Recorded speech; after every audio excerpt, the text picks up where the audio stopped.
Sir வாழ்க்கையில் சொந்தக்காரன் வயிறு எறிய வச்சு வாழ்றதே ஒரு சந்தோஷம் சார். படித்து ஜெயிச்சு திமிரா இருந்து நம்ம நல்லா இருக்கோங்கிறத நான் ஒவ்வொரு கார் வாங்குறப்ப ஒவ்வொரு ஃபோட்டோ எடுத்து என் சொந்தக்காரன் ஒருத்தர் இருக்காரு அமுச்சு விட்ருவேன்.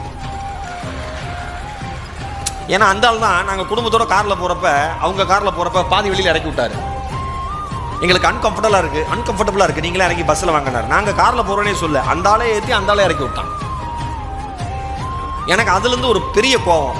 நிறைய பேர் கேட்பாங்க எதுக்குங்க இவ்வளோ கார் தேவையில்லாமல் வெறி. வாழ்க்கையில் என்ன பெரிய காரு, அவன் வீட்டில் என்னென்ன கார் இருக்கோ அதோட 10 மடங்கு இருக்குன்னு வெறி. ஒரு ஸ்டேஜில் என்ன பண்ணேன்னா சேர்மன் சார், காரை வாங்கி தான் நான் ஃபோட்டோ அனுப்பிச்சிட்டு இருந்தேன். கார் வாங்குறதுக்காக நம்ம ஒரு 10 காரை பார்ப்போம்ல, அதையும் எடுத்து அனுப்ப ஆரம்பித்தேன்.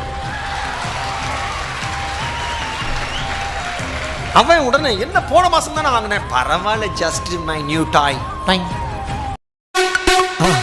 மறக்காம சர்ப்ரைஸ் பண்ணுங்க. தேங்க்யூ.